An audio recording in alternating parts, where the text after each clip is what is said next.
I started running once again, but this time I felt everything. I felt sluggish standing up, and sharp bursts of electricity were sent through my entire body at every step. Realizing that I didn't have much left in me, I ran to my left and started to climb a tree. I got maybe 20 feet up before the branches became too weak for me to go any higher, so I settled in and quieted down. I saw the shape of a person come into view and stop under my tree. Imagine a girl with long, straight hair thrown over her head, covering her face so that you can't distinguish any of her features. That's what she looked like. Only the hair covered all four sides of her head, and it stretched down to her waist. Through the small spaces, I could see that she was wearing a white shirt, caked with blood. What was further striking is that she was in black and white, but was also translucent, like a ghost. I couldn't even tell which way she was facing, but something told me that she was aware of everything at once. With one swift motion, she flew up into the air and was face to face with me. Her hair had parted, and I could now see her face. It was bloody and swollen as if she had been beaten. Her eyelids tried to cover her eyes. However, there was a slit through them, as if someone had taken a thin knife and cut enough in each eyelid so that I could see the color of her irises and pupils. They were red, and they screamed hate, not only at me, but the entire world. You killed the one that worked for me. I tried to speak, but my voice betrayed me. Now, you will die. Everything went black. I woke up in a hotel room and burst up from bed with that same quick motion that you have in response to a nightmare. Now where the fuck am I thought. The last thing I remembered was that being telling me that I was going to die. I convinced myself that the whole thing was a nightmare. However, deep down, I knew that it wasn't. The kidnapping felt all too authentic, and the ghost of that girl felt even more real. I got up from my bed and threw a worried glance around the room. It was a nice hotel. It had floral bed sheets and white fluffy pillows. The walls were painted white and showed no imperfections. On top of a glass TV stand was a nice flat-screen television, and the fridge looked like the kind that would be stocked with snacks and sodas that would be charged to my bill if I chose to partake. I glanced at the clock on the bedside table. 7:30 a.m. This hotel seemed like the type to have a nice breakfast buffet. So, I decided that I'd shower up, and then go get some food and hopefully figure things out. I remember thinking, there has to be a logical explanation for all this. It wasn't until I looked in the bathroom mirror that I realized I was still wearing the clothes I took from my kidnapper. I could no longer deny that the whole thing had actually happened. Still, I maintained my composure. I took a shower and cleaned the blood off the clothes as best as I could. Luckily, they weren't too bad in the first place, and I managed to make myself look somewhat presentable. Before I opened the door to step outside, I glanced out the bedside window for the first time, and saw that it was snowing. Now, I don't want to comment on where I used to live, but I resided in the south part of the United States, somewhere where snow was rare. I'd only seen it once or twice in my life, and this wasn't a few snowflakes dropping here and there. This was a downright blizzard pouring onto the ground. The streets were caked in ice and snow. Hunger was controlling me at this point, so I decided to ignore the weather for a moment. I'd figure it all out later. So I opened the door to the hallway. But I was met with a Mexican lady with long black hair and fair skin, holding a butcher knife and staring straight at me from across the hall. We locked eyes for a moment. And then I realized that she had those same angry red eyes as the ghost in the woods. I was frozen in terror. But then she stepped towards me and I instinctively jumped backwards, and I fell to the ground and crawled back towards my bed. She walked towards me and entered the room, shutting the door behind her. Another knife fight, I thought. I pulled myself together and stood up. And this time, I am not fucking around. I kicked her in the stomach as hard as I could, and she fell to the ground with a thud. She seemed unfazed though, and her grip on the knife did not loosen. She got up and stabbed at me, but I leaned back as her stretch ended centimeters from my stomach. I kicked her down to the floor once again. She felt no pain and made no sound. She kept getting up and I put her back on her ass 3 more times. Eventually, she got lucky and cut me across the rib cage. It wasn't anything serious, but it hurt like a bitch. Still, I put her back down. On a third time that she got up, I dodged to the left and grabbed her hand as the knife was coming towards me. I twisted it sharply and broke it. Finally, the knife dropped and I kicked it under the bed.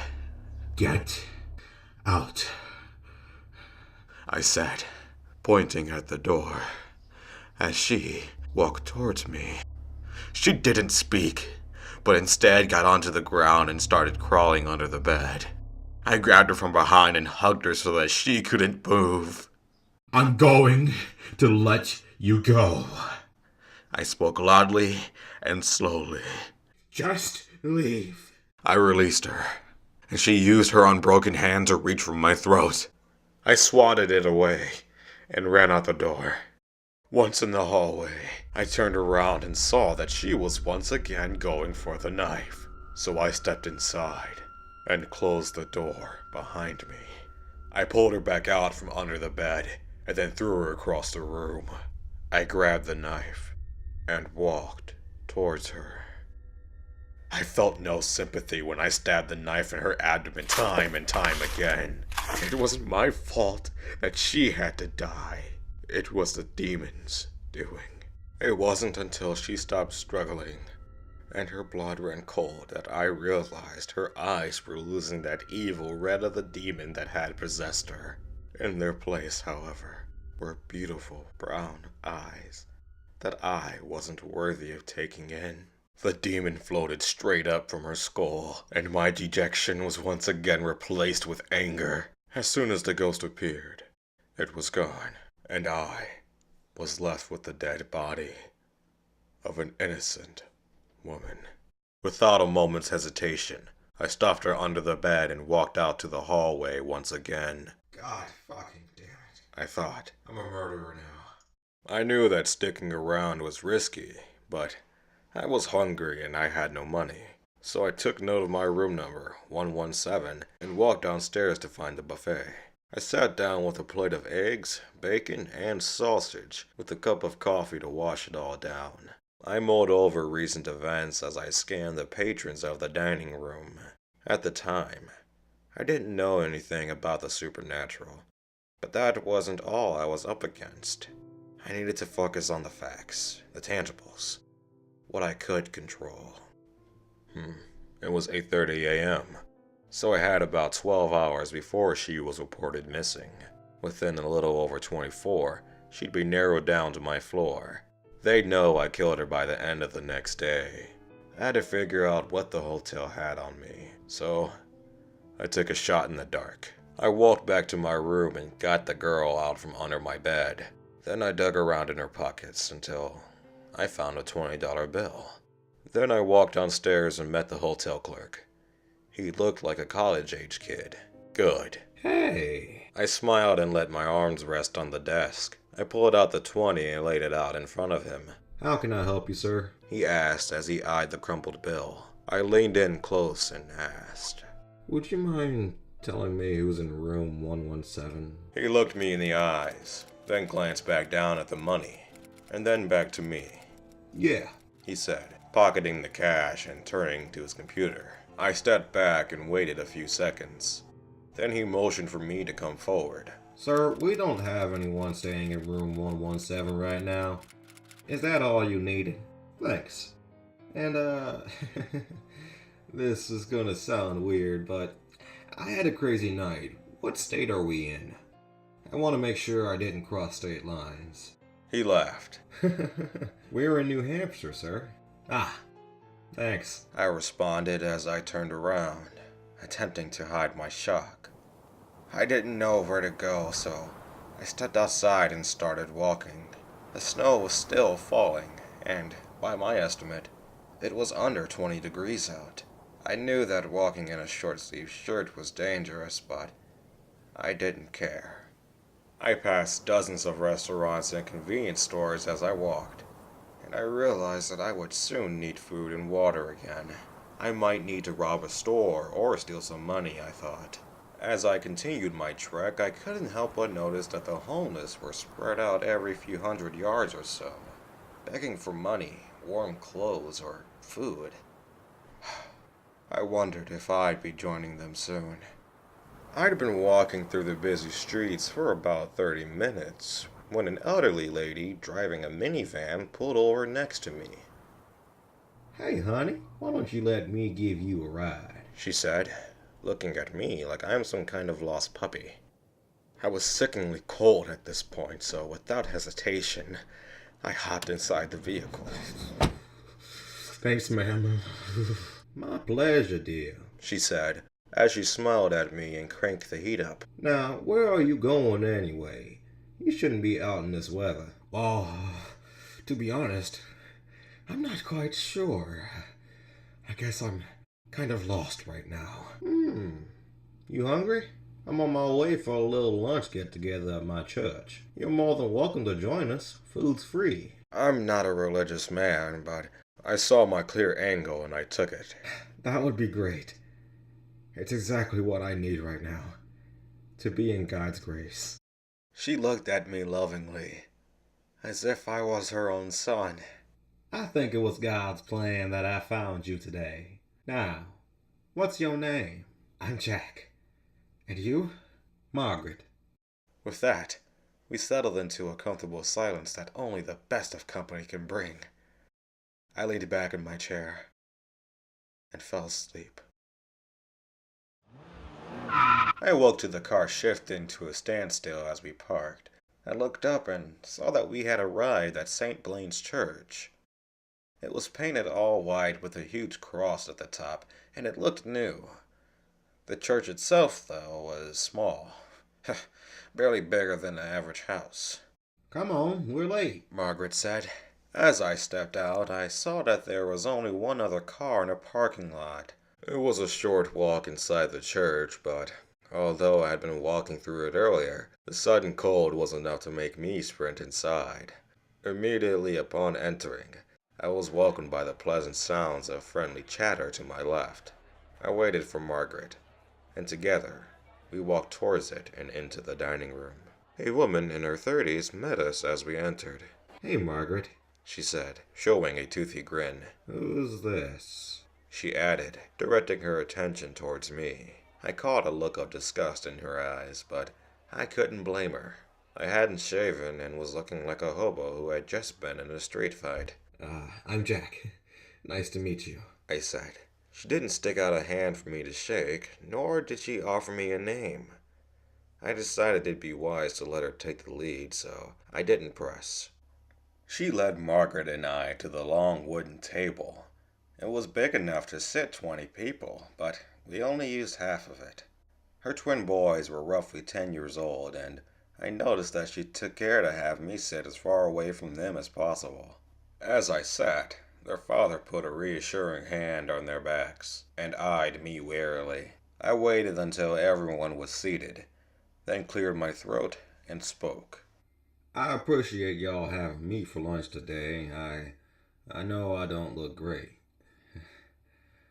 I've fallen into some rough times since, I trailed off for a moment and looked at my shoes, then spoke quietly, causing them to lean in and offer more effort than they had previously given towards my presence.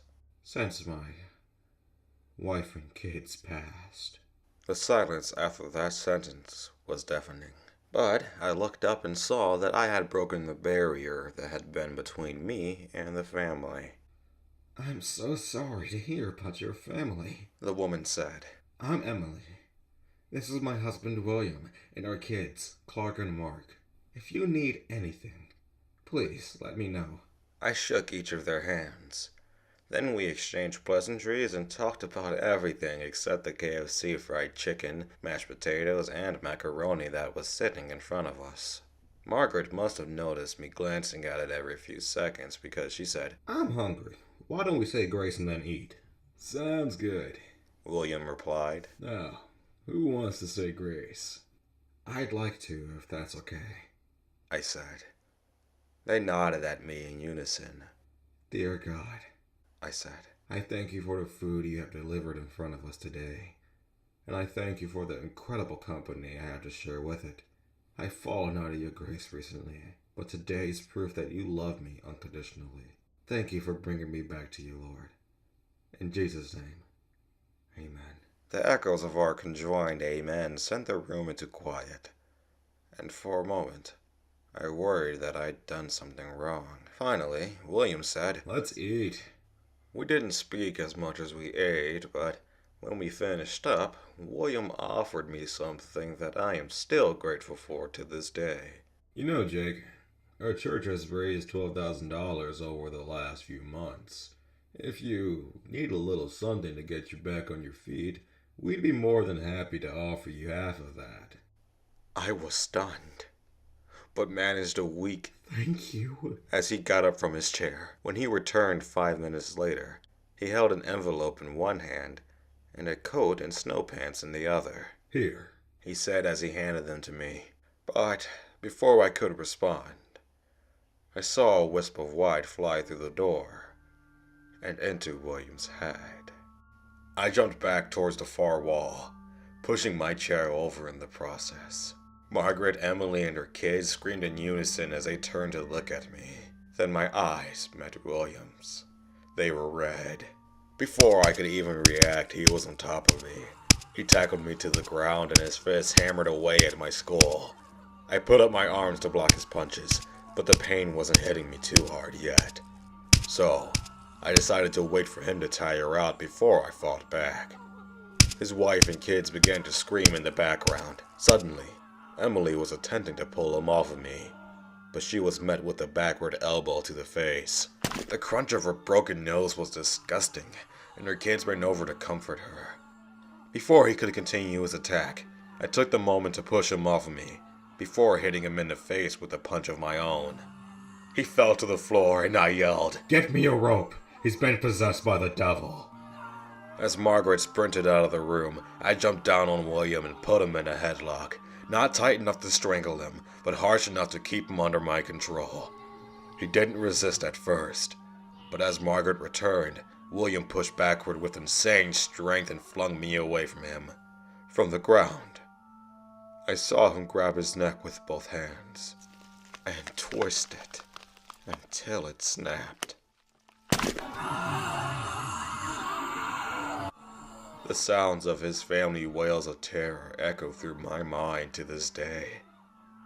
Without a word, I walked over to his body and fished his car keys from his back pocket. Then I walked to his truck, hopped in, and started driving. I've come to the conclusion that for whatever reason, the demon is unable to harm me in her ghost form. So to kill me, she has to possess someone else. Seeing as it took her a while before her second attack, I can assume that there has to be some recovery time between attacks. She killed William when she realized we were going to tie him up, so I'm guessing that the only way for her to leave a body once she goes in is through death. If I'm right, then I have a plan. I'll update when I can. I hope you guys enjoy this story as much as I did reading it to you. I apologize for how much time it took to bring it to you. I've been between projects and Memorial Day, and it's been hot, and I've been working and trying not to kill myself, and yet, here I am, here with you guys, and I thank you all for sticking around with me this long. There's 40 of us now, and it's all thanks to you guys. I am completely blown back that there are even that many people who would like to hear me tell these stories, and I want to thank the authors and everyone else who supported me on this channel. It means so much. And I hope to bring much more videos to you guys, much more on a consistent basis. But I can only do that if we reach 1,000 subscribers. And let's try to get there before Halloween. Come on, I know we can do it. We're doing pretty good already. But please, if you haven't already, please don't forget to like, share, and subscribe. It would mean a lot to the growth of the channel. And please don't forget to join the family. We're growing every day. That's all, everyone. Sleep well. You're gonna need it.